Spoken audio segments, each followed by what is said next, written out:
Dr. Padmaja. Actually, I was born here in Hyderabad only.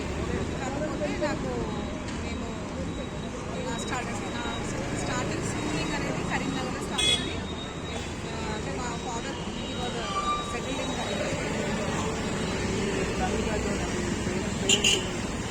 My family background అంటే నాకు father లేరు. When I was 20+ మా father he passed away. And నేను పెద్ద family నుంచి వచ్చాను. Big family, 3 sisters 2 brothers. So we face so many problems సొసైటీలో. నేను జాబ్ చేస్తూ PhD చేశాను. Part time full time job చేస్తూ కాంట్రాక్ట్ బేసిస్ మీద రమానా 2000 నాకు తెలిసి 2005 నుంచి చూస్తున్నాను. అందరికీ కాంట్రాక్ట్ బేస్లో జస్ట్ CV ఇట్లా ఇచ్చేసి జాయిన్ అయ్యాను చాలామంది. కానీ నా వరకు వచ్చేసరికి వీళ్ళు డిపార్ట్మెంట్ ప్రొఫెసర్స్ క్యాస్ట్ తక్కువ క్యాస్ట్ మేము చెప్పినట్టు వినాలి, కమిట్మెంట్స్ యాక్సెప్ట్ చేయాలి, ఫ్రెండ్లీగా ఉండాలని చెప్పేసి నాకు ఫాదర్తో సమానమైన వాళ్ళు. They are equal to my father. మేము లంచం కూడా ఇచ్చాము గతంలో. నా ఫాదర్ బతుకున్నప్పుడు ఎందుకంటే చనిపోకముందు చెప్పారనమాట గవర్నమెంట్ జాబ్ గురించి అని, ప్లస్ రీసెర్చ్ గురించి అని డబ్బులు ఇచ్చారు. తిన్నారు వాళ్ళు. మా డబ్బులు తిని కూడా మళ్ళీ తిరిగి మాకు జాబ్ ఇవ్వకుండా సతాయిస్తారు కమిట్మెంట్. ఫెలోషిప్ అంటే నాకు CSR ఫెలోషిప్ లేదు. అందుకని వాళ్ళు PhD నేను కంప్లీట్ చేయడానికి డబ్బులు ఇచ్చాను. సరే నేను ఎందుకంటే నేను మినిస్టర్స్ దగ్గరికి వెళ్ళినా కానీ వాళ్ళని హరాస్ చేస్తూనే ఉన్నారు. డబ్బులు ఇచ్చాను. ప్రాబ్లం ఎక్కడ అంటే ఈవెన్ ఇప్పుడు పార్ట్ టైం జాబ్ కూడా నాకు ఇవ్వట్లేదు.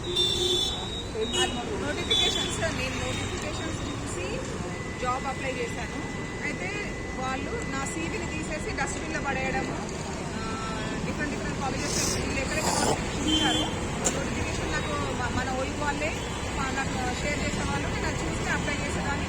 అయితే నన్ను నా CVని బయోడేటాని డస్ట్బిన్లో పడేయడం జరిగింది. కొందరేమో పీల్చుకొని నాకు జాబ్ నాది మెరిట్ లిస్ట్లో ఉన్నా కానీ నాకు జాబ్ ప్రస్తుతం జూనియర్స్ తీసుకున్నాను 10 years నుంచి.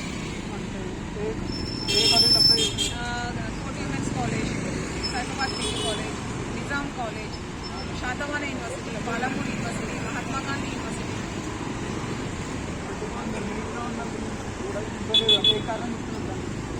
వాళ్ళు ఏమని కవర్ చేసుకుంటున్నారంటే వాళ్ళ తప్పుని, వాళ్ళ అంటే క్యాస్ట్ డిస్క్రిమినేషన్ అయితే వాళ్ళు వెళ్ళాల్సి వస్తుందని చెప్పేసి మేము అట్లా చేయలేదు, మేము మెరిట్ బేస్ మీదనే ఇస్తున్నాము అనుకుంటా అబద్ధాలు చెప్పేస్తారు.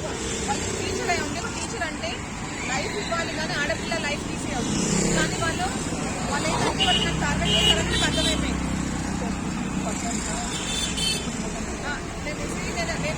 నేను చిన్నప్పటి నుంచి I study in education, I study in convent school. So అంతా సర్సే ఉండే. వాళ్ళందరి మీద నేను ఎలిగేషన్ రేజ్ చేయండి, వీళ్ళ మీద చేస్తుంటే అర్థం చేసుకోండి. ఇక్కడ నిజంగానే నన్ను హరాస్ చేశారు. నాకు మంచి స్కూల్లో degree college, junior college, degree college harass sexual harassment చేశారు. ప్లస్ నేను జాబ్ చేయొద్దని చెప్పేసి నోకర్ చేసుకోవడానికి జైలుకి పంపించారు. ప్లస్ నేను గవర్నమెంట్ జాబ్ రావద్దని కన్విక్షన్ వేయించారు. ప్రైవేట్ జాబ్ కూడా చేయొద్దని చెప్పేసి జాబ్స్ చేశారు. జాబ్స్ బయట ప్రైవేట్ కాలేజ్లో కూడా నేను జాబ్ లేకుండా చేశారు. ఏమో నాకు తెలియదు. వీళ్ళు మనం వెళ్తాం కదా ఇంటర్వ్యూకి వెళ్తే నాకు ఇవ్వకుండా వేరే వాళ్ళకి వాళ్ళు ఏం నడుస్తున్నారో నా గురించి ఏం చెడుగా చెప్తున్నారో. ఆడపిల్లని కదా వాళ్ళ ఎదురుగా 20+ అప్పటి నుంచి వాళ్ళు నన్ను చూసుకుంటూ వచ్చారు. బతకనియకుండా నోటి దగ్గర అన్నం తీసేసి నా లైఫ్తో ఆడుకుంటున్నారు. మరి ఇప్పుడు అందుకని ఇక నాకు వెక్స్ అయిపోయి నేను స్టార్ట్ చేశాను. నాకు ఇంజస్టిస్ చేస్తున్నారు కాబట్టి ఐ వాంట్ జస్టిస్. అందుకని నేను ప్రొటెస్ట్.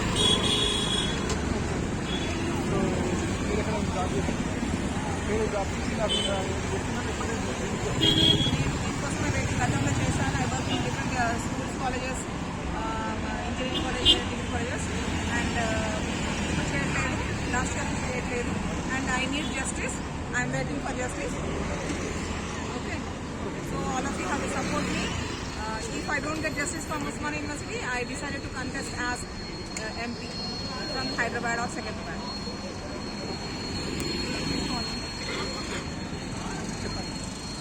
అయిపోయిందా? ఇంకా అయిపోయిందా? అయిపోగొట్టు తొందరగా. మనతో మాట్లాడుతుంది డాక్టర్ పద్మజ గారు. కాలేజ్ ఆఫ్ సైన్స్ నుంచి పిహెచ్డీ చేశారు. ప్రొఫెసర్స్ వాళ్ళ రీసెర్చ్ గైడ్ పర్సనల్ గర్జీతో జాబ్స్కి అప్లై చేస్తుంటే బీసీ కూడా వీళ్ళకి వ్యతిరేకంగా వ్యవహరిస్తున్నారు. ఎలిజిబిలిటీ ఉన్నా కూడా ఆమె ఎదుర్కొన్న ఇబ్బందుల గురించి చెప్పినందుకు లైక్ సెక్షువల్ హరాస్మెంట్ వాళ్ళు ప్రధానంగా చేస్తున్నటువంటి ఆరోపణ. అది దృష్టిలో పెట్టుకొని ఏ ప్రైవేట్ కాలేజీలో కూడా అప్లై చేసినప్పుడు జాబ్కి మెరిట్ లిస్ట్లో ఉన్నా కూడా ఇవ్వడం లేదు. అండ్ దీనిపైన ఉస్మానియా యూనివర్సిటీ మేనేజ్మెంట్ కూడా స్పందించడం లేదు. కాబట్టి దీనిపైన వైస్ ఛాన్సలర్ స్పందించాలి, విచారణ కమిటీ వేసి విచారణ చెప్పి నిజాలు తేల్చాలి, మేడం గారికి న్యాయం చేయాలి. వాళ్ళు ఆల్రెడీ నిజాలని అసాసినేట్ చేశారు. మనకు కావాల్సిన నిజాలు కాదు.